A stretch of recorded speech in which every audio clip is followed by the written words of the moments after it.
Buenas tardes. Vamos tarde pero sin sueño, ¿verdad? Bien, pues vamos a continuar con este módulo después de una semana de vacaciones. Y el día de hoy vamos a ver el tema número 16, que se llama Llamados a vivir en libertad. Llamados a vivir en libertad. Yo espero que le hayan dado una repasada al material que se les mandó, ¿verdad? A esta presentación. Y bueno, se habrán dado cuenta que este pasaje abarca el versículo 21 del capítulo 4, que es en donde nos quedamos, hasta 5.1, ¿verdad? Luego a veces las divisiones que se pusieron en capítulos y versículos no coinciden, ¿no? Conforme al texto. Entonces a veces se piensa que el 5.1, se acabó el 4, entonces ya aquí empieza uno nuevo y empieza a partir de aquí del versículo 1 y no, realmente el versículo 1 ahí funge como una conclusión. Por eso ves palabras como un por tanto, ¿no? De acuerdo a todo esto que venimos viendo, por tanto, ¿no? Entonces, pero bueno, ahorita vamos a llegar allá. Como ustedes vieron, este pasaje utiliza una historia que está ahí en Génesis, que es de Agar y Sara. Entonces, espero que la tengan presente, si no, pues ahí denle su vueltecita, pero son de esas historias que nos cuentan, los que ya tenemos bastante tiempo ahí, son de las primeras que enseñan en la escuela dominical, ¿verdad? Por así decirlo, ¿no? Pero aquí el apóstol Pablo lo que hace es tomar esta historia para hacer una diferencia, o sea, continúa con esa argumentación de lo que es vivir bajo la ley y vivir bajo la gracia, entendiendo que la ley siempre van a ser los esfuerzos propios, ¿sí? Y la gracia es la acción directa de Dios, ¿no? Entonces, este pasaje tiene una función, porque está siendo más que nada como un recordatorio de que la verdadera libertad espiritual no viene por cumplir ciertas reglas, que la verdadera libertad espiritual tiene que ver con un seguimiento a Cristo, con una aceptación personal de Cristo y con una vida de comunión con Él, ¿sí? Es decir, no llegamos a la salvación por cumplir reglas, porque nacimos de cierta manera, porque nuestra genética, porque lo que sea, porque lo heredamos, no, ¿sí? Pero que todo eso se desarrolla, que es, como dice la misma escritura, ¿no? Como está escrito, mas el justo por la fe vivirá. O sea, siempre nuestra vida va a ser confiando en Él, poniendo nuestra confianza en Cristo, etc. Entonces, este pasaje nos anima a vivir en la alegría y la libertad de una relación personal con Dios, evitando las prácticas religiosas que puedan desviar nuestra atención de lo que realmente importa, nuestra fe en Cristo.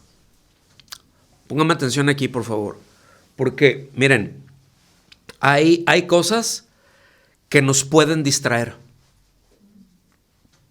Hay cosas que nosotros llegamos a hacer, o sea, hay prácticas. Vamos a ver una perspectiva. La iglesia tiene 2000 años, más o menos, ¿sí? Depende del calendario y de cuándo empiezas a contar, pero bueno, vamos a hablar por números redondos, 2000 años, ¿sí? En esos 2000 años han pasado muchas cosas. O sea, 2000 años son muchos. Y entendemos cuál es el origen, en dónde nace la iglesia, toda la cuestión geográfica, cultural, toda esa parte de la historia que no podemos ignorar, ¿sí? Sin embargo, la Biblia sigue siendo la misma. Los principios siguen aplicando de la misma manera, ¿sí? Entonces, sabemos que con el tiempo fueron habiendo muchos cambios hacia déjenme llamarlo así, hacia el interior y hacia la práctica de la iglesia, pero que no tuvo que ver con una instrucción de la palabra de Dios, sino que tuvo que ver con cambios sociales que básicamente se derivaron por cuestiones políticas. ¿Sí me explico? Que se fueron introduciendo cosas a la iglesia, ¿verdad? Ese maridaje espantoso de iglesia-estado, en donde se empiezan a meter cosas y después otros ahí se quedan y unos se quedan más atorados y al ratito otros se quieren desatorar, pero siempre la mugre se pega. Y hay cosas que se han quedado pegadas. ¿Sí me explico? Y que conforme ha ido pasando el tiempo, bueno, es nuestro menester, es deber de cada generación revisar su fe y revisar sus prácticas. Eso es menester de cada generación, ¿no? Es que tenemos 580 años haciéndolo de esta manera. Bueno, ¿y quién te dijo que está bien eso o que así debe de ser? ¿Sí me explico? O sea, ¿de dónde sacaste esto? Es que siempre lo hemos hecho así. Pero bueno, pues siempre se ha hecho así, pero no necesariamente. Miren, hay muchas prácticas que se pueden tener en la iglesia que son inocentes. Hay otras no. Hay otras que no tanto.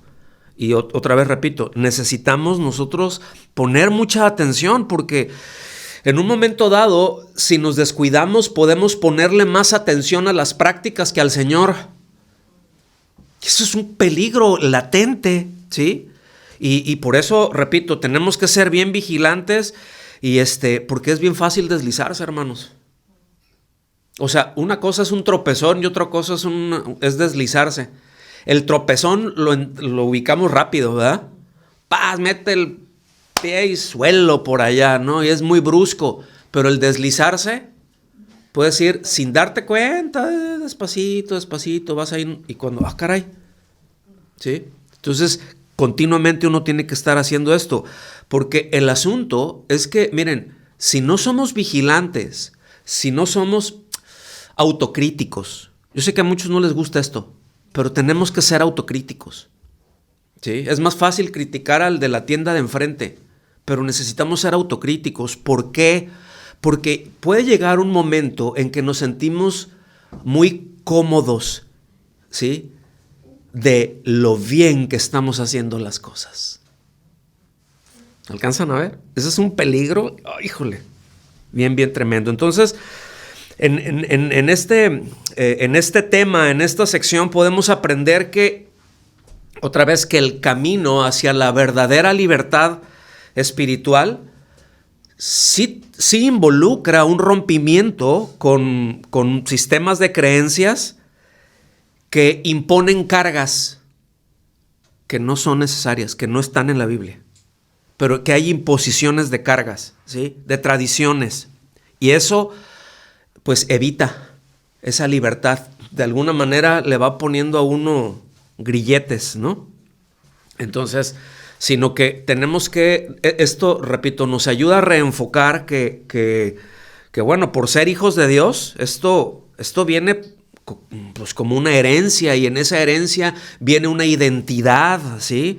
Y que esa herencia y que esa identidad no se basa en el rendimiento personal de cada quien.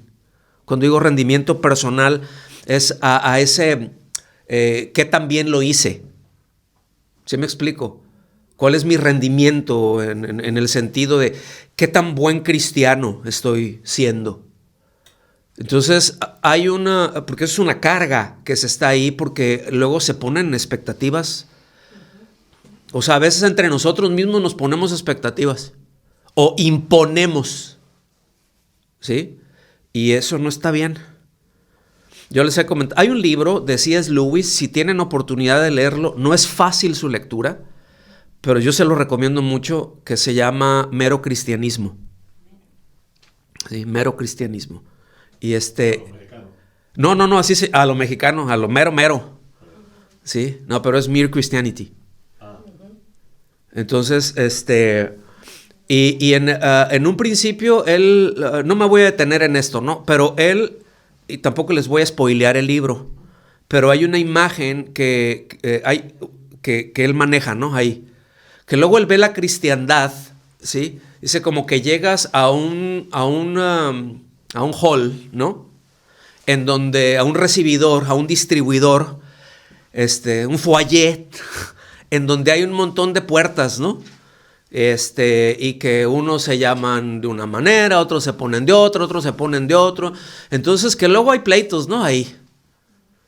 Y trae la idea de decir, bueno, a veces pensamos, es que este es un buen cristiano, este es más o menos, este no es un buen cristiano. Y él propone esto, dice, la pregunta no es si es un buen cristiano o no, la pregunta es si es cristiano. Entonces él menciona esto, o sea, vamos a hablar de lo que es cristianismo, no de las distintas denominaciones.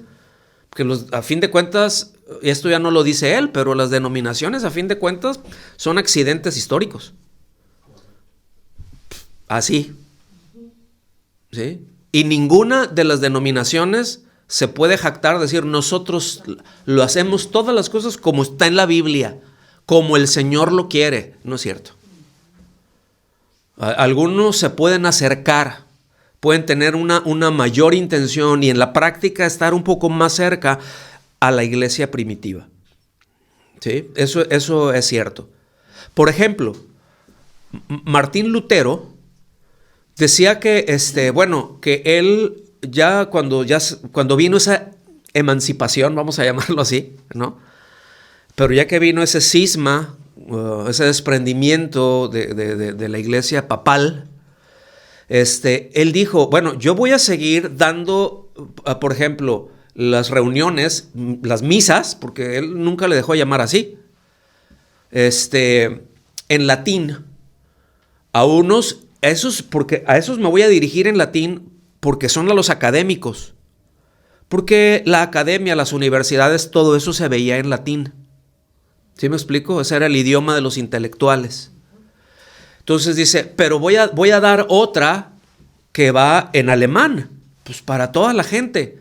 Dice, pero quiero tener otras reuniones en donde sea de gente que solamente quiera aprender de la Biblia y que quiera orar y aprender de la Biblia. Reuniones informales. A ellos me quiero dirigir también. ¿Ok? No sé si lo alcanzan a ver. Ahí la fotografía. Podemos ponernos bien académicos, podemos ponernos, pero seguir con ciertas cosas, ¿no? Pero hay un punto como dicen, no, eso es los que, de estar en las casas, de aprender de la palabra de Dios. Ese es el modelo de la iglesia primitiva.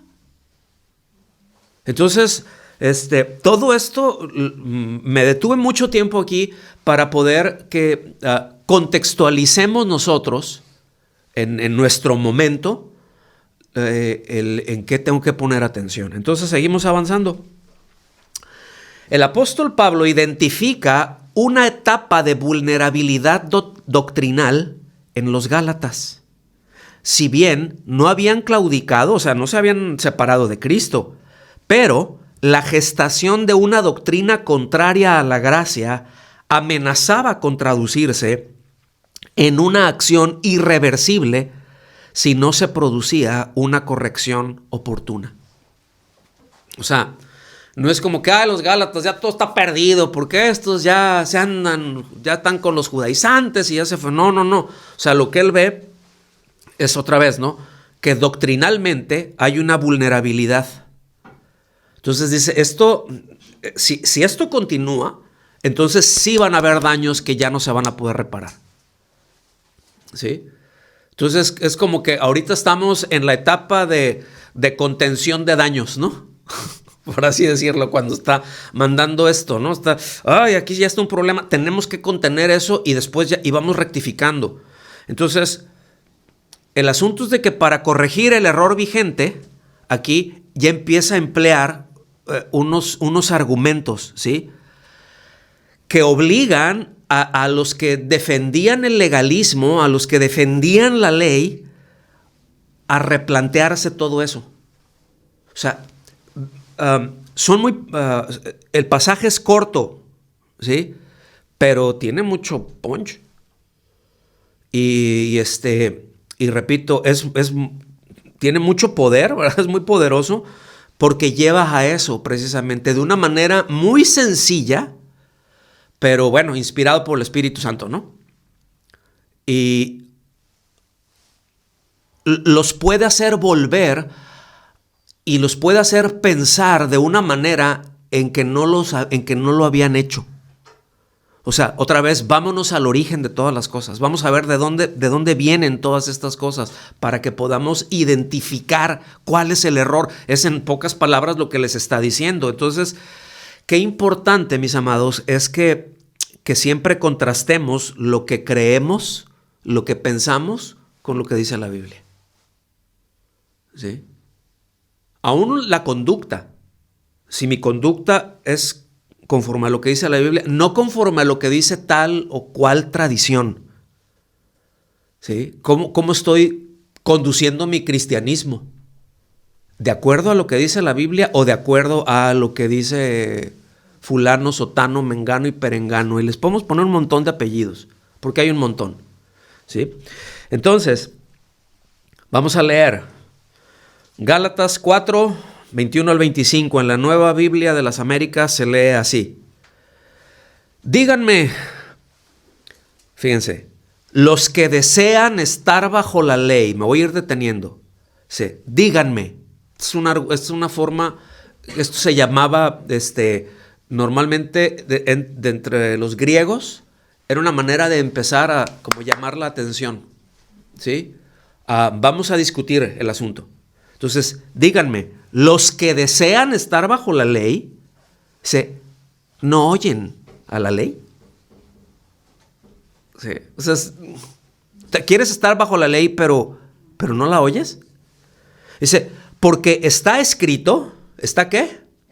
¿A dónde está haciendo referencia? Dice, porque está escrito que Abraham tuvo 2 hijos. Uno de la sierva, de hecho tuvo más hijos, ¿sí? Pero aquí es esta la figura que está trayendo. Dice, uno de la sierva y otro de la libre. Pero el hijo de la sierva nació según la carne, ¿sí? O sea, según la carne, según el esfuerzo personal. Pero ahorita vamos ahí. Dice, y el hijo de la libre por medio de la promesa. Esto contiene una alegoría, ¿sí? Pues estas mujeres son 2 pactos, esa es la alegoría. Estas mujeres son 2 pactos. Uno procede del monte Sinaí, que engendra hijos para ser esclavos. ¿Qué pasó en el monte Sinaí? ¿Qué se dio en el monte Sinaí? La ley. ¿Ok? Dice, una procede del monte Sinaí, que engendra hijos para ser esclavos. Dice, esto es Agar. Dice, ahora bien, Agar es el monte Sinaí en Arabia y corresponde a la Jerusalén actual porque ella está en esclavitud con sus hijos. O sea, vean qué fuerte está esto, ¿eh? Póngame atención aquí. Híjole, yo no sé si vamos a terminar el día de hoy porque sí estoy extendiéndolo más, pero es importante. ¿Por qué dice esto, hermanos? ¿Por qué dice a la Jerusalén actual? Ahí se está refiriendo en el año 50 y tantos, ¿no? O sea, cuando escribió la carta. ¿Me están siguiendo? ¿Qué pasó después del año 70? ¿O qué pasó en el año 70? La caída de Jerusalén. Ahora, evidentemente, eso... Ahora, déjenme me rewindo para atrás, ¿sí? Hasta ese momento que está escribiendo Pablo ahí, ¿cómo sabía? Acuérdense que Jerusalén era como el centro de la fe nacional, ¿sí? Entonces, ¿qué es lo que pasó? Por ejemplo, el Señor, en la última visita a Jerusalén, ¿se acuerdan de los ayes? Ay de ti, Jerusalén. ¿Sí? Y empieza a hacer ver en dónde crucificaron al Señor. En Jerusalén, ¿sí? ¿Cuál era la condición del pueblo judío en ese tiempo con respecto al Mesías que había llegado? ¿Cuál era? ¿Fidelidad o era rechazo? ¿Sí me explico? Pero rechazo continuo tras otro, tras otro. O sea, ya estaba muy fuerte eso. Por eso cuando el Señor, cuando le preguntaron, ¿cuándo vendrá el fin de las cosas? O sea, se está poniendo esto fuerte. Y les dice, y se cumplió con exactitud matemática. ¿Sí? Les dice, no pasará de esta generación. Estamos hablando más o menos del año 30, ahí una generación son 40 años. ¿En qué año vino la destrucción de Jerusalén? Más o menos, matemático. ¿Sí? Entonces, ¿qué es lo que está representando? Que siguen bajo la ley. Es la Jerusalén actual, ¿verdad? Agar representa a la Jerusalén actual que están en esclavitud. Entonces, noten esto. Noten que en un principio se está dirigiendo a quienes deseaban estar bajo la ley. ¿Lo notan? Dice, díganme, los que desean estar bajo la ley.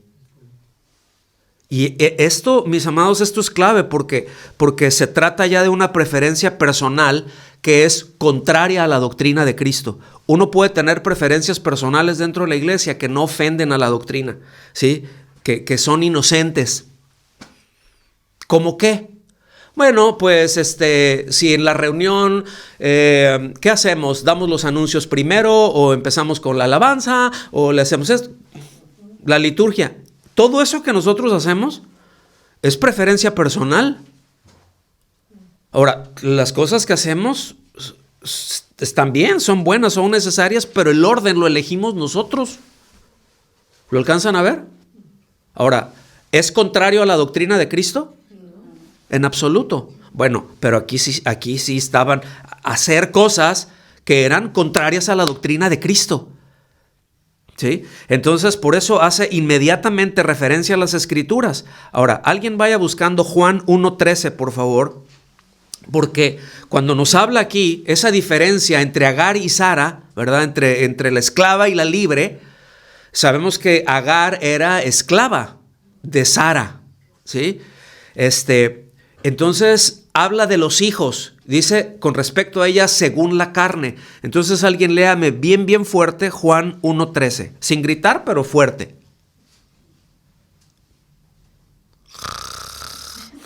No nacen de la sangre, ni por deseos naturales, ni por voluntad humana, sino que nacen de Dios.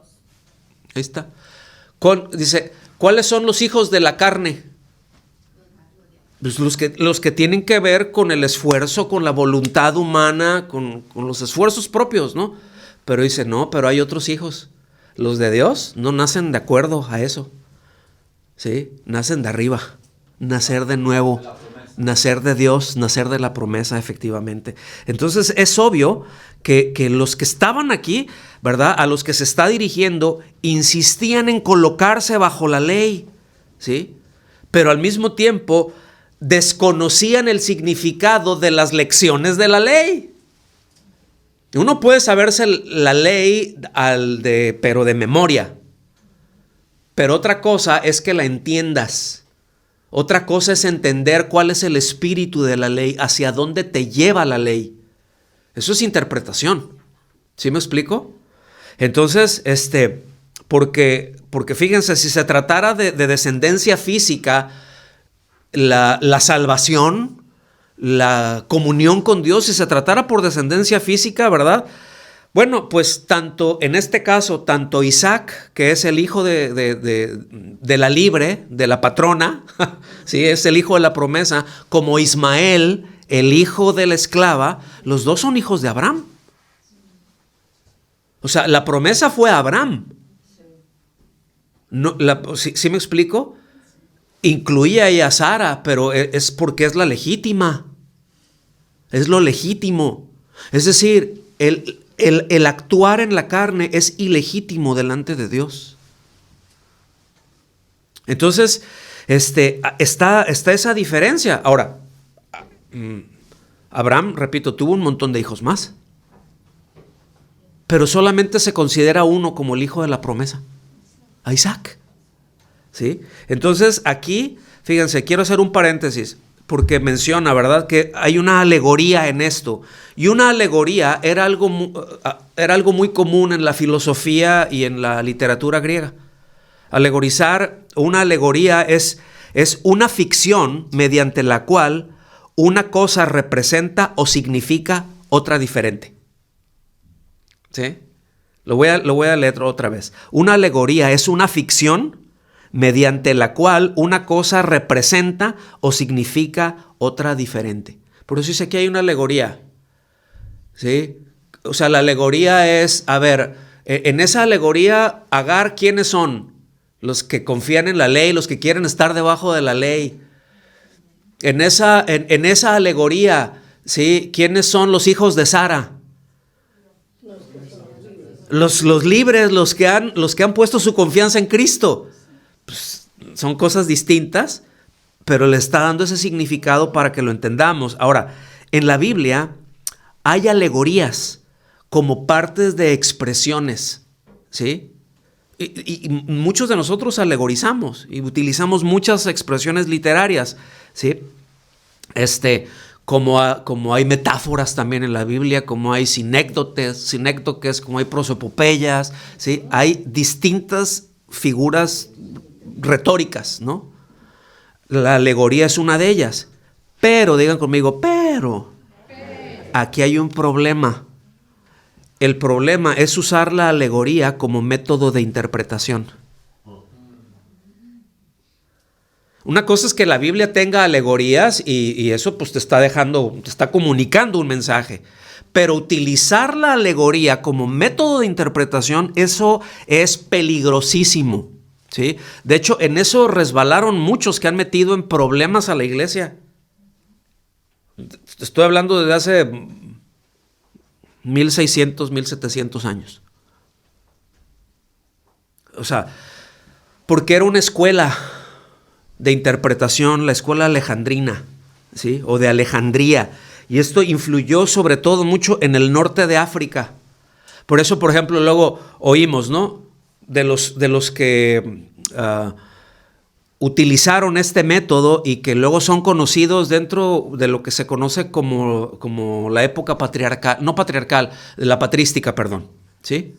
Y nosotros encontramos ahí, por ejemplo, a un Orígenes, es un nombre, pero es Orígenes de Alejandría, ¿sí? Después a Clemente de Alejandría. Ellos utilizaron esto, la alegoría para la interpretación bíblica. Entonces, hay algunas cosas que latinaron, otras no tanto. Sí hubo problemas. Pero después te encuentras ahí a uno de los que la utilizó, pero a quemarropa, Agustín de Hipona. A otro que la utilizó a quemarropa, Tomás de Aquino. Y así podemos seguir avanzando. ¿Por qué? Porque ahora sí, era una escuela de interpretación que se dio en un momento, sobre todo esto ya fue entre los teólogos latinos, ¿sí? Cuando el griego, cuando el latín empieza a sustituir al griego como un idioma común, como un idioma más oficial. Por eso hay distintas escuelas de interpretación. Por eso luego podemos notar, ¿no?, esa cisma, por ejemplo, más adelante en el Imperio Romano de la iglesia de Roma y la iglesia ortodoxa, la de Oriente, que es en donde están, pues, hay Rumanía, ¿verdad?, la iglesia ortodoxa. O sea, eso es en griego, son los griegos, ¿sí? Y toda la parte ahí de Turquía y hacia arriba, toda la parte este de Europa, básicamente, o sea, el cristianismo es ortodoxo griego, con sus rollos y todo, bien distinto al catolicismo romano, y ahí se dan de topes. Y se han dado por siglos. Ahorita de repente se mandan besos, pero no se crean que son muy amigables entre ellos, ¿eh? Entonces, pero bueno, nada más eso es para que entendamos, ¿no? La alegoría, está bien alegorizar, ¿no? Mucho cuidado. La alegoría está bien porque es un recurso literario, pero no es una escuela de interpretación. Y en la iglesia en Roma tienen una escuela, su escuela de interpretación esencialmente es alegórica. ¿Sí? Casi todos sus teólogos han utilizado el sistema alegórico de interpretación. Entonces seguimos avanzando. Ahora regresamos al contexto, porque el asunto aquí es que para los judíos este relato que les está contando Pablo tenía mucha importancia. Para los gentiles, quién sabe quién se haga. Sara, ¿sí? Pero para los judíos no, porque es de donde se enganchaban. O sea, de aquí somos descendientes, ¿verdad? O sea, ellos, miren, otra vez, ellos eran descendientes de Isaac. ¿Sí me explico? El hijo de la promesa, la verdadera descendencia de Abraham, ¿verdad? Porque dice, en Isaac te será llamada descendencia. Eso es lo que dice Génesis 21:12. Entonces, todo esto luego puede ser un embrollo, pero lo que está haciendo aquí Pablo es aclararles qué es lo que eso quiere decir. Porque ellos, como lo vamos a ver ahorita, decían, la salvación viene porque somos judíos. O sea, la gracia nos es conferida porque somos descendientes de Isaac. Los elegidos. Somos los, sí. Y me estoy refiriendo a los de aquel entonces. Ahorita es otro asunto. Ahorita hay un batidero que no les cuento y no voy a entrar por ahí. Pero miren, el doctor Samuel Pérez Millos dice lo siguiente. Los falsos, con respecto a este texto, los falsos maestros y falsos hermanos seleccionaban de la ley lo que les convenía a sus propósitos, pero no prestaban atención a las lecciones que hay en ella. Son dos cosas bien distintas: estar bajo la ley y entender la ley. ¿Están de acuerdo? Sí. O sea, ellos se agarraban de buffet, ¿no? No, pues para estar hay que circuncidarse y guardar la ley, y eso ya entras ahí, ya le hiciste con eso. Dices, no, espérate, no estás entendiendo. Estás tomando cosas que no entiendes. Entonces, para entender, o sea, el asunto es esto, hermanos. Entender la ley, ¿a dónde te lleva? A la gracia, porque la ley no fue dada para salvar. La ley fue dada para ver la pecaminosidad del hombre, la imposibilidad del hombre de salvarse a sí mismo y llevarte a poner tu fe en Cristo. Eso es el propósito de la ley. ¿Sí? Ponerle nombre al pecado. De aquí a aquí, esto es pecado. De aquí a acá, esto es pecado. Y mira, ya viste que no puedes guardarte de eso. O sea, si quieres ser justificado por la ley, pues vive por la ley. Pero si ya rompiste la ley, ya te hiciste culpable. Sorry. Y la paga del pecado es, entonces, la separación, ¿no? Entonces, ¿Pablo entendía la ley? ¿Ustedes creen? Sí, claro. Por eso estaba en la gracia. Sí, porque él era un maestro, él era un fariseo, era Rabí Shaulo, ¿no? Así es como se dice. ¿Mande? Antes no lo entendía. No. Porque era doctor. Exactamente. O sea, antes, ahora sí que de su encuentro con Cristo y de ese tiempo que estuvo ahí se fue, y fue pasando un tiempo en lo que se le fueron cayendo las escamas de los ojos y del cerebro como se nos van cayendo a nosotros, ¿sí? Pero esto pasa mucho, hermanos. Luego hablar de cosas que no se entienden crea muchos conflictos, ¿sí? Crea vulnerabilidad, abre el camino a la manipulación. O sea, uno puede ver iglesias, hoy en día, no voy a entrar por ahí, pero puedes ver ciertos movimientos evangélicos que han sido manipulados por ignorancia.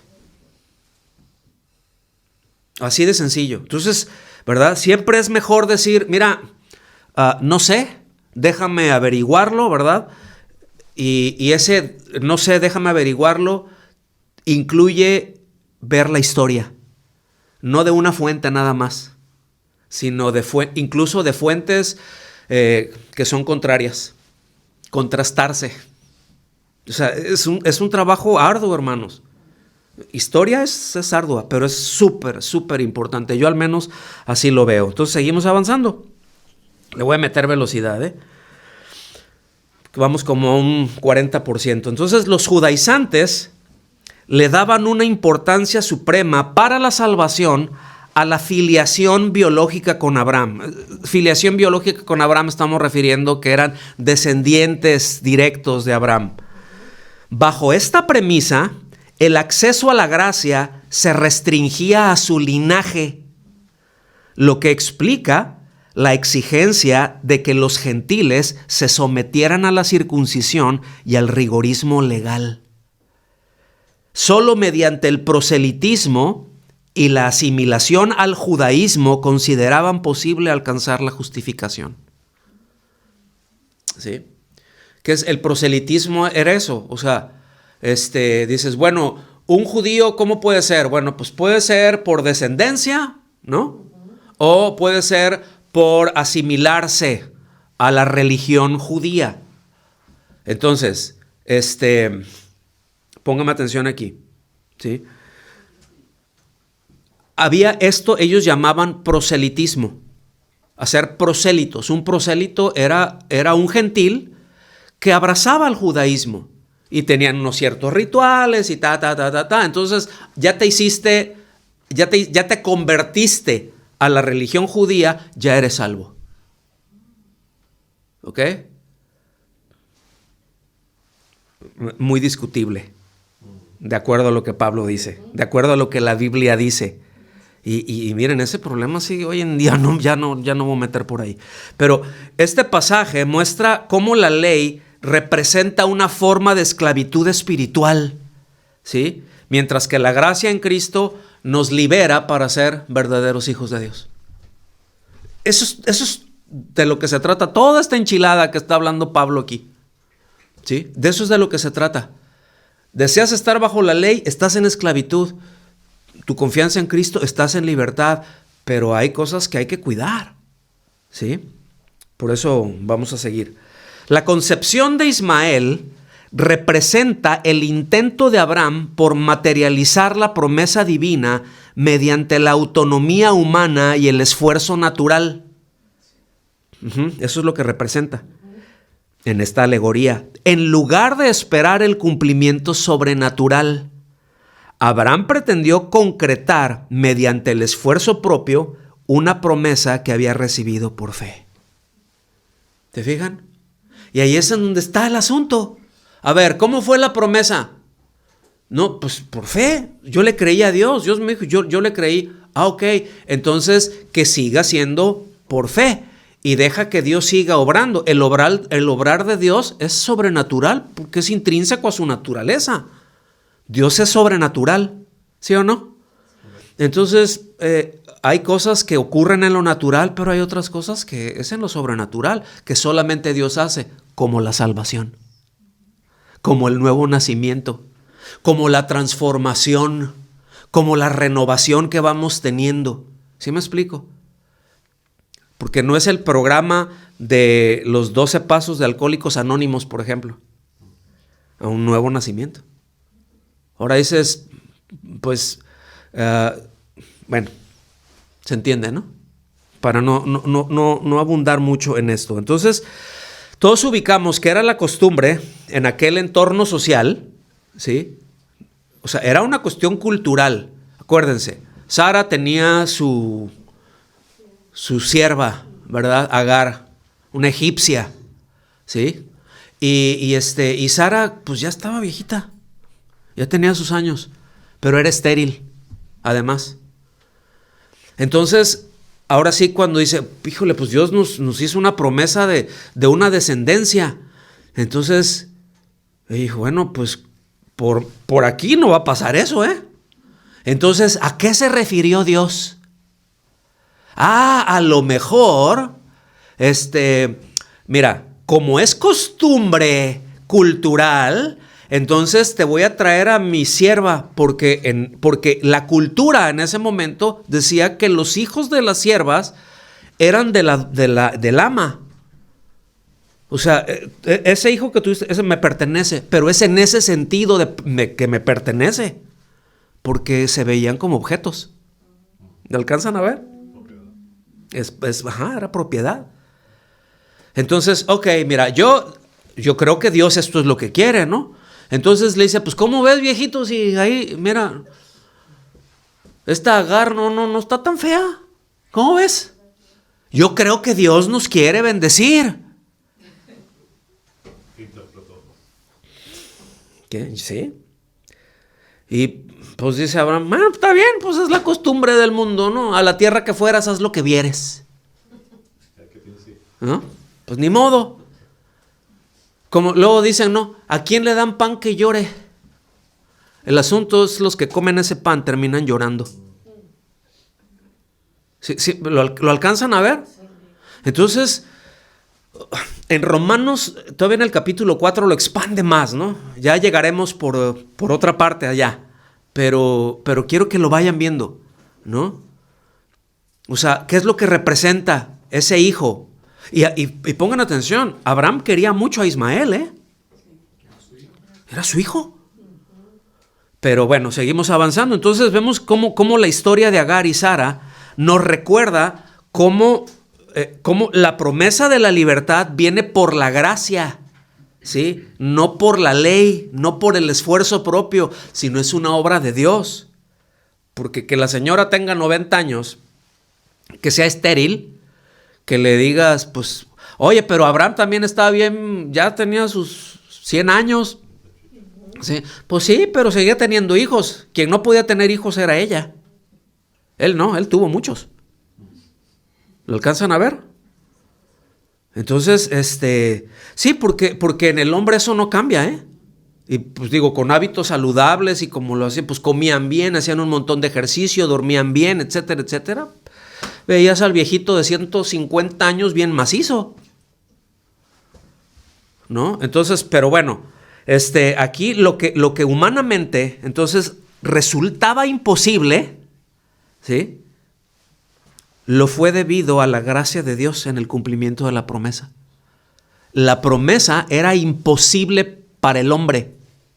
O sea, humanamente no hay manera, pero para Dios todo es posible.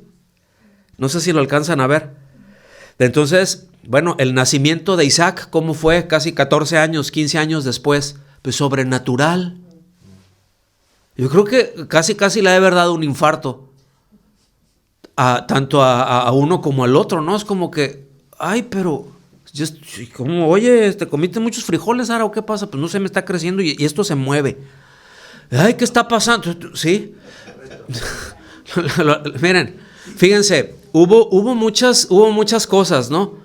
O sea, durante los tiempos, porque acuérdense que aún hubo Dios mismo bajando ahí con Abraham.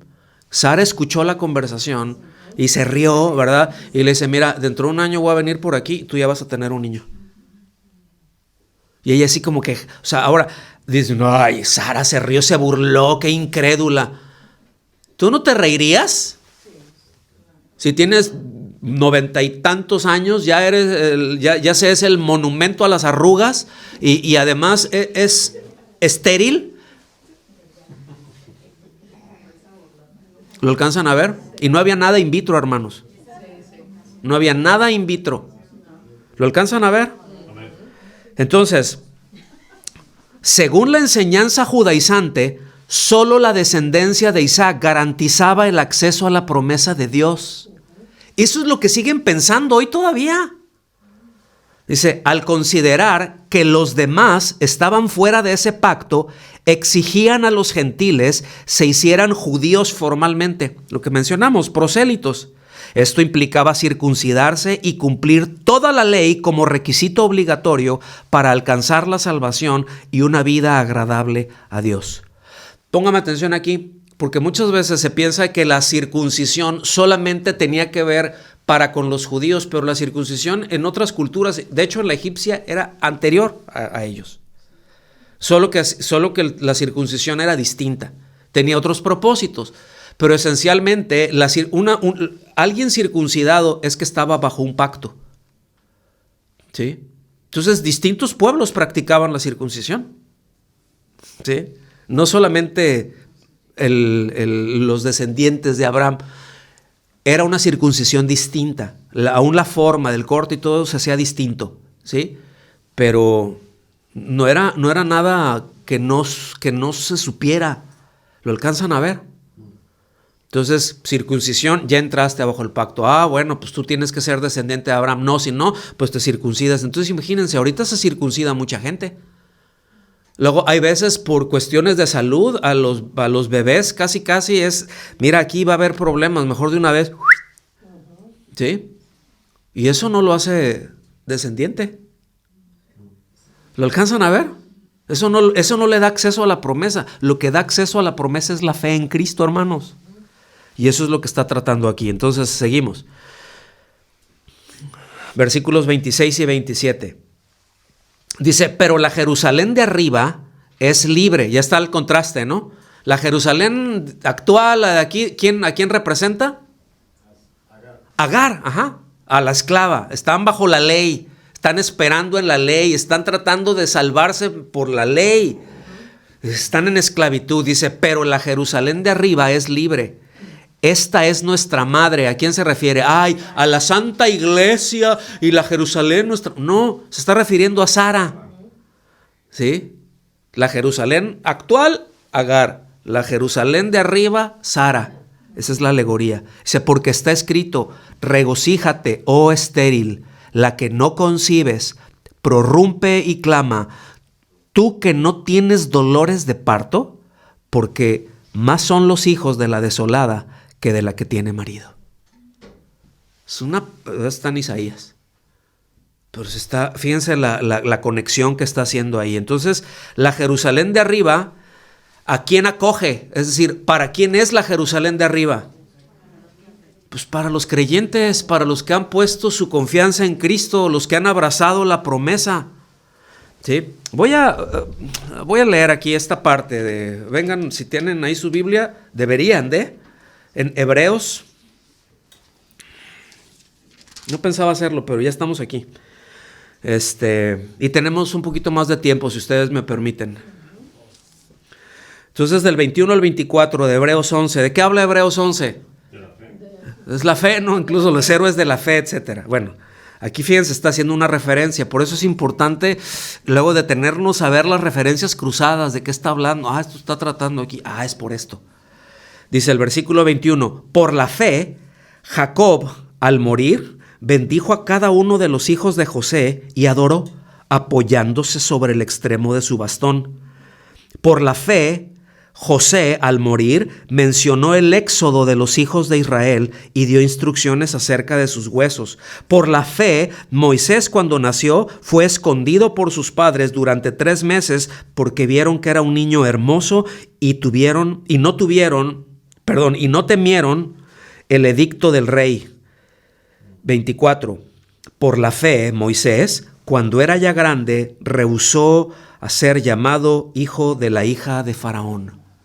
Se dice, hay algo mejor. Ahora, ¿quién le transmitió esa fe a Moisés? Si él se crió en el palacio. Él se crió en el palacio de Faraón. Pero ¿quién le transmitió entonces esa fe? Los padres. Porque la nodriza, quien le estuvo amamantando, fue su mamá. ¿Sí? Y él se crió ahí, estuvo y se lo llevaban. Era la babysitter, ¿no? Entonces, pero le inculcó y mira, y él ubicó, yo soy de este pueblo. Yo soy de estos. ¿Sí? Vivo allá, pero yo soy de estos. Entonces, qué tremendo, porque aquí ya cuando está hablando de esta Jerusalén de arriba, ¿verdad? Habla de que es libre y que se accede a ella pues por la fe, ¿verdad? Entonces esto está representando a Sara. Entonces la Jerusalén celestial representa la libertad de la gracia. Es por eso que está ahí. ¿Sí quedó claro esto ya? Entonces muchos, según esta alegoría, muchos estaban confiando en la Jerusalén terrenal. ¿Sí? Mira, qué templo. Mira, qué magníficas. Ay. Lo que nosotros vemos ahorita del templo de Jerusalén son básicamente los cimientos, hermanos. O sea, muchos piensan que era... No, es que eso era espectacular. El templo se veía a kilómetros y kilómetros. Y por la posición que tenía, ¿sí? Y los colores que tenía, que eran mármoles blancos, pintados con blancos, con oro. Se veía y brillaba. Entonces siempre llegaban y, mira, ay, qué impresionante. Ay, mira, maestro, piedra sobre piedra. En 3 días me lo tumbo en 2 patadas. Se refería a él, ¿sí? Pero cuando dicen, ay, mira, y que le empiezan a hablar, ¿cuál fue lo que les dijo? No quedará piedra sobre piedra. No quedará piedra sobre piedra. Pero ¿cuándo va a pasar eso? No va a pasar de esta generación. Y efectivamente, cuando los soldados de Tito, ¿sí?, entraron a Jerusalén, vieron el espanto que había, ¿sí? Pero luego vieron el templo, ¿sí?, y le prendieron fuego, ¿sí? Derribaron todo. Ahora, había mucho oro, y ese oro al fundirse se metía. Literalmente no dejaron piedra sobre piedra, voltearon todas con las espadas y todo para rascar a cada piedra, sacarle el oro que tuviera. ¿Lo alcanzan a ver? O sea, es importante ver el contexto de las cosas, ¿eh? La parte histórica es importante, detenernos para entender. Entonces seguimos. En Hebreos,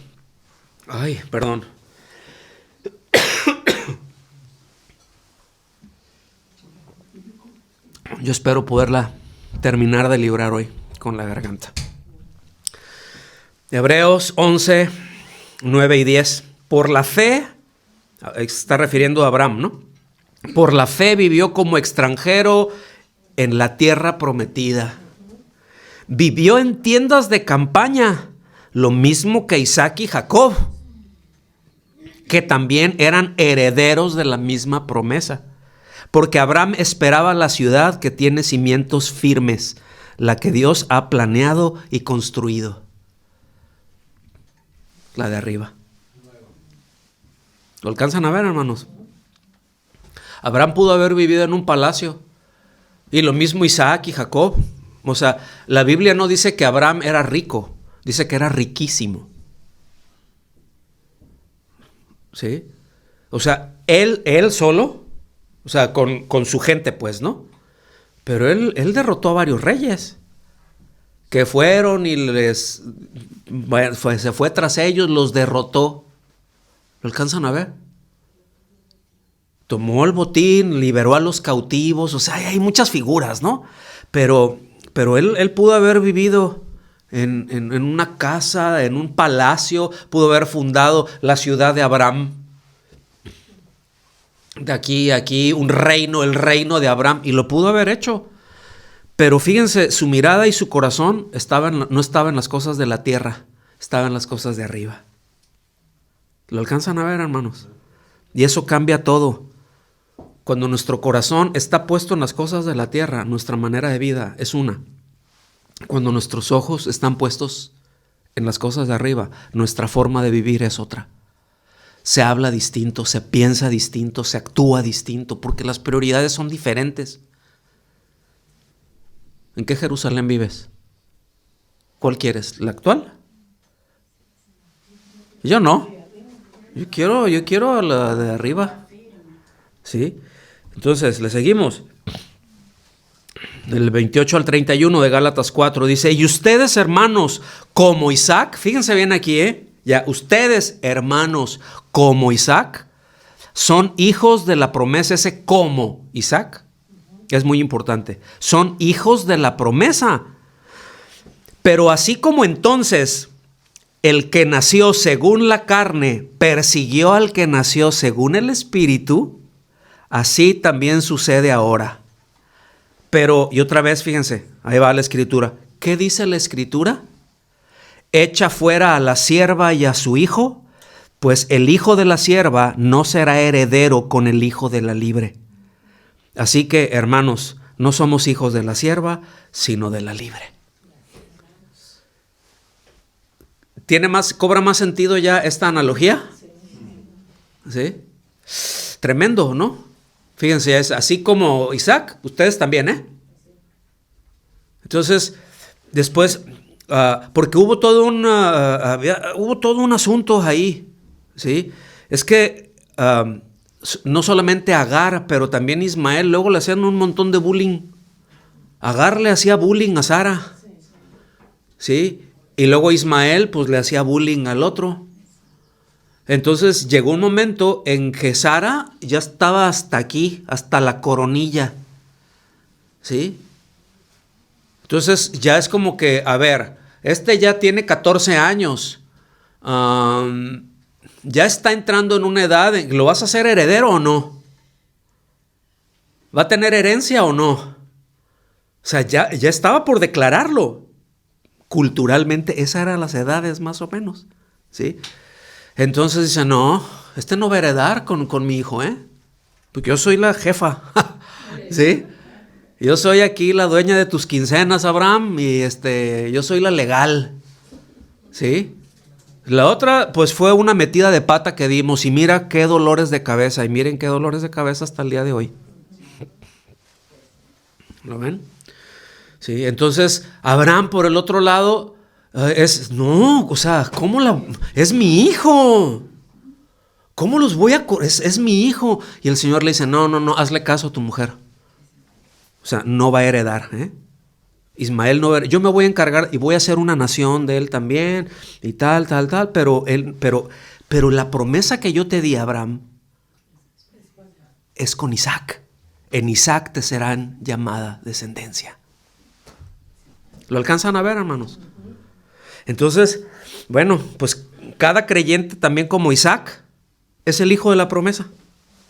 ¿Sí? Entonces a los Gálatas ellos pretendían hacer los hijos de la promesa mediante guardar la ley, circuncidarse, guardar la ley y todo eso. Cuando dice Pablo, no. O sea, hay cosas que no entienden. Déjenme se las explico. Y yo creo que esto, yo no sé, hermanos, para ustedes, pero para mí fue un abreojos en muchas cosas. Y es como esas cosas, como esas llaves, ¿no? Que, ¿no? Entonces somos hijos de Sara, no de Agar. El ser judío o gentil de nacimiento no tiene importancia alguna para alcanzar la promesa por el camino que es alcanzable, el de la fe. Entonces, ¿cómo esa promesa, la salvación, cómo es? ¿Tiene que ver si es judío o si es gentil? Para nada. Es si crees o si no crees. Y si es un judío pero no cree y rechaza a Cristo, pues es igual que cualquier pagano. Y va a ser juzgado como cualquiera. De hecho, el juicio va a ser más fuerte, porque ellos recibieron la palabra. ¿Sí? ¿Lo alcanzan a ver? Entonces podemos encontrar, mis hermanos, mucho consuelo en nuestra identidad como hijos de la promesa. ¿Sí? O sea, Dios no tiene ciudadanos de primera y de segunda, O sea, todos somos hijos, y tampoco tiene nietos, nomás tiene hijos.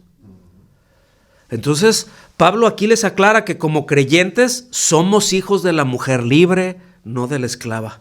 ¿Sí? Entonces, pues al igual que Isaac, somos llamados a vivir en libertad, sin cadenas, ¿sí? Pero también somos llamados a echar fuera todo aquello que nos esclavice. O sea, si piensan que van a heredar juntos, no van a heredar juntos. Échala fuera. Y fue muy duro, ¿sí? Pero también aún ahí Abraham tuvo que confiar en Dios. Fíjense, yo te voy a dar esto ahí para el camino, pero Dios no, yo me voy a encargar de ellos. Y Dios aún tuvo que confiarle en Dios el cuidado que iba a tener de su hijo Ismael, que era un hombre de fe. Creía en la palabra y en la promesa de Dios. Entonces, la Jerusalén celestial simboliza este hogar eterno, donde nuestra identidad no se basa en logros o méritos personales, tampoco descendencia, debo agregar. Podemos encontrar consuelo al saber que, a través de Cristo, somos adoptados como hijos de la promesa, amados y aceptados. ¿No le da gracias a Dios por eso? O sea, nadie es hijo de Dios por derecho propio o por descendencia. Nadie tiene derecho. Es por la fe. Es por la promesa en Cristo. ¿Sí? Entonces, el mundo persigue a los cristianos. ¿Se habían dado cuenta? Simplemente por lo que representan. Tanto los legalistas religiosos como quienes viven sin freno envidian la libertad espiritual del creyente, pues no pueden alcanzarla por sus propios medios. Esta oposición genera de forma natural la persecución que acompaña al cristiano a lo largo de su vida. Ahora sí que no hubo engaño, ¿eh? El Señor dijo, fue bien claro. O sea, dice, en el mundo tendrán aflicción, ¿sí? Si esto hicieron conmigo, pues también se los van a aplicar a ustedes, ¿sí? Los van a entregar, los van a acusar, pero tranquilos. Mi paz les dejo, mi paz les doy. ¿Lo alcanzan a ver, hermanos? Entonces, híjole, si alguien tiene alguna expectativa distinta, pues vaya que le reembolsen porque ya se lo transearon. Que pida reembolso. ¿Sí? Segunda a Timoteo, capítulo 3, versículos 11 y 12, nueva versión internacional, dice, mis persecuciones y mis sufrimientos. Dice, ¿estás enterado de lo que sufrí en Antioquía? Aquí Antioquía no se refiere a la Antioquía de Siria, ¿no? Donde estaba la iglesia, sino a la Antioquía de Galacia. Esta es región de la parte sur de Turquía, pero ya entrando a una región de Galacia también. Dice, lo que sufrí en Antioquía, Iconio y Listra, o sea, hubo apedreamientos en Listra. Dice, y de todas ellas, y de Listra, perdón, y de las persecuciones que soporté, y de todas ellas me libró el Señor, así como serán perseguidos todos los que quieran llevar una vida piadosa en Cristo. O sea, va a haber hacia un lado o hacia del otro, porque cuando un creyente, cuando un cristiano refleja a Cristo, va a confrontar a otros, aún a los que están cerca, aún a los que se dicen cristianos. ¿Sí me explico? Eso porque es lo que provoca, eso lo genera de una manera natural, porque la iglesia, porque el Hijo de Dios es lo más antagónico al mundo. No hay nada más contrario a un Hijo de Dios que el mundo. No hay nada más contrario al reino de Dios que el mundo. Por eso dicen, no amen al mundo. O sea, no se entreguen al mundo. Entonces, bueno, aquí el apóstol Pablo nuevamente va a la escritura, ¿verdad? Y vámonos para el final, casi. Nomás me quedan 2 horas y ya. Entonces, la herencia espiritual pertenece a los creyentes en virtud de su adopción como hijos. Eso ya lo vimos en Gálatas 4, del 4 y 5, ¿verdad? Puesto que la ley y la gracia son mutuamente excluyentes. Se debe abandonar el régimen de esclavitud, la ley, para dar lugar a la verdadera libertad cristiana, la gracia. O sea, la ley excluye a la gracia y la gracia excluye a la ley. Son mutuamente excluyentes. No pueden ir juntas. No se puede heredar la esclava con la libre. El hijo de la esclava y el hijo de la libre dice no pueden heredar. Tienes que votar a uno. Sí, tienes que votar al hijo de la esclava. Junto con todo así. ¿Por qué? Porque uno excluye al otro. Entonces los Gálatas debían entender la enseñanza. O sea, que esto que les estaba hablando Pablo exigía la expulsión, escuchen bien, no solamente de la doctrina, sino de los judaizantes mismos. Ay, Pablo, falta de amor. Pero esto es parte de la disciplina en la iglesia. No pueden estar conviviendo. Si van a andar judaizando, mira, que sigan judaizando, pero que se vayan a otro lado. Aquí no. ¿Sí me explico? Y eso es muy importante entenderlo. Porque como les dije, ¿no? Hay cosas que uno puede hacer que son inocentes, pero esto que estaban haciendo no era inocente. Era una perversión a la doctrina de Cristo. Otra vez tomaban elementos de la ley sin entender la ley, sin entender el espíritu de la ley, y lo único que hacían era esclavizar. ¿Lo alcanzan a ver, hermanos? Por eso un malentendido, ¿verdad? Luego consiste en en permitir que falsos maestros estén dentro de la iglesia. Porque, ay, no, pues es que el amor, sí, pero el amor y la verdad no están peleados. ¿Tú quieres andar con tus rollos? Dale, pero aquí no. ¿Quieres hacer esto y esto? No, pues sí, que soy libre. Exactamente, pero no aquí. Y ahí es donde uno se tiene que poner como pastor, lo tiene que ser muy firme en esto y muy claro también en esto. ¿Sí me explico? Y la verdad de las cosas es que no es popular, pero no estamos para ser populares, sino para, ahora sí que tenemos que ir planchándole el vestido a la novia y no manosearla. Y muchos manosean a la novia, pero se van a encontrar con el novio. ¿Alcanzan a ver? Entonces es una alegoría esto que estoy diciendo. ¿Sí me explico? Entonces uno tiene que tener mucho cuidado con la novia del Señor, que somos nosotros, que son ustedes, la iglesia. ¿Lo alcanza a ver? Amén. El hecho de manipular y de hacer para beneficio, su fruto personal, ay, que Dios tenga misericordia de ellos, porque eso se lo va a tomar muy personal. No, ay, pues hermanos, pero sigue siendo hermano, quién sabe, no lo sé, mejor yo me aparto tantito, no vaya a ser que me salpique cuando le caiga el rayo. Entonces mejor tomo distancia. Eso es lo que está diciendo Pablo. ¿Sí? O sea, ahí le está diciendo, no pueden heredar, échalos para afuera. O sea, échenlos para afuera. Entonces, qué tremendo, ¿no? Entonces, la aplicación de la Escritura en este contexto no solo advierte a los Gálatas, sino que les exige rechazar la nueva doctrina y excluir de la comunidad a los promotores del legalismo judaizante. Fuerte, ¿no? Versículo 1 de capítulo 5. Pero ya estoy terminando, ya nomás que acabe y ya. Para libertad fue que Cristo nos hizo libres. Por tanto, permanezcan firmes y no se sometan otra vez al yugo de la esclavitud. O sea, ya los hizo libres. ¿Están ustedes deseando ponerse las ataduras? No, déjense de cosas. Entonces no se trata tanto de una exhortación, sino de una constatación de la posición que ocupamos en Cristo y de la libertad que tenemos en Él. El creyente debe de vivir en libertad porque es libre. Así de sencillo, ¿no? No andamos buscando libertad. No, es que ya la tenemos. Está en Cristo. Ahora, pues, a vivir como tal. Pero vamos a ver más adelante. Y este capítulo que sigue, el capítulo 5, es muy importante porque dice, nomás cuidado, que la libertad, y no te voy a decir al otro lado que es libertinaje, ¿eh? Y por eso deja muy en claro cuáles son las obras de la carne, ¿sí? Y el fruto del Espíritu.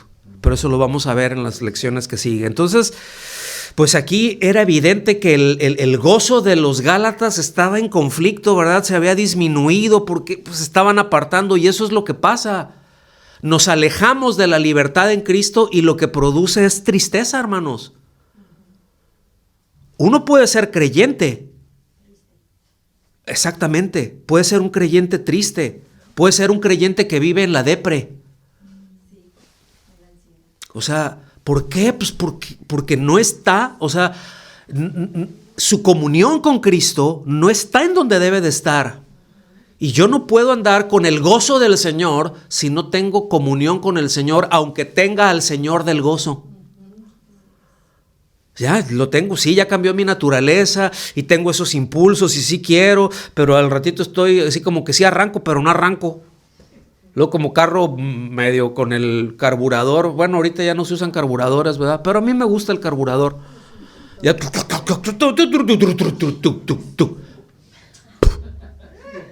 ¿No? Y como que arrancan y no arrancan y como que quieren y no pueden, ¿no? Pero bueno, entonces, esto ocurre hoy. A medida que como hijos de Dios dejamos la obediencia, ¿sí?, incondicional a la Escritura, el gozo se va para abajo. Y yo creo que todos podemos dar testimonio de eso, ¿sí o no? Sí, ahí podemos estar, pero sí dice sí, pero, y andamos con el síndrome del sí, pero no. Entonces, bueno, vámonos. Conclusión. Los cristianos hoy enfrentan presiones para vivir bajo expectativas externas y reglas que pueden conducir a un legalismo sin vida. Por eso es necesario reenfocarnos continuamente en la gracia de Dios como la verdadera base de nuestra libertad. Al vivir en la gracia, podemos experimentar la transformación que Dios desea para nosotros. Solamente ahí, Final. La idea central entonces de este pasaje comunica que en Cristo somos llamados a vivir en libertad y a rechazar cualquier forma de legalismo que amenace nuestra relación con Dios. Y terminamos con el principio. Tenemos que ser muy diligentes, observar, ¿sí? Cualquier cosa, este es un buen parámetro. Cualquier cosa que perjudique mi comunión con Cristo debe de ser anulada. Debe de ser echada afuera si queremos vivir en libertad, si queremos vivir en el gozo del Señor. ¿Está bien? Señor, te damos muchas gracias por tu fidelidad, muchas gracias por tu bondad, por tu misericordia, Señor. Bendecimos tu nombre y te damos gracias por tu palabra, Señor, por lo que nos enseñas, por la fortaleza que trae tu palabra a nuestro corazón. Gracias por mis hermanos, por los que están aquí, que hicieron el esfuerzo de estar, por aguantarme este tiempo, Señor. Y gracias también por aquellos que van a escuchar de este mensaje. Ábrenos el corazón y que podamos conectar estas cosas con tantos asuntos que tenemos que vivir en el día a día. Todo esto te lo rogamos, Señor, en el nombre de Jesús. Amén. Amén. Que Dios los bendiga.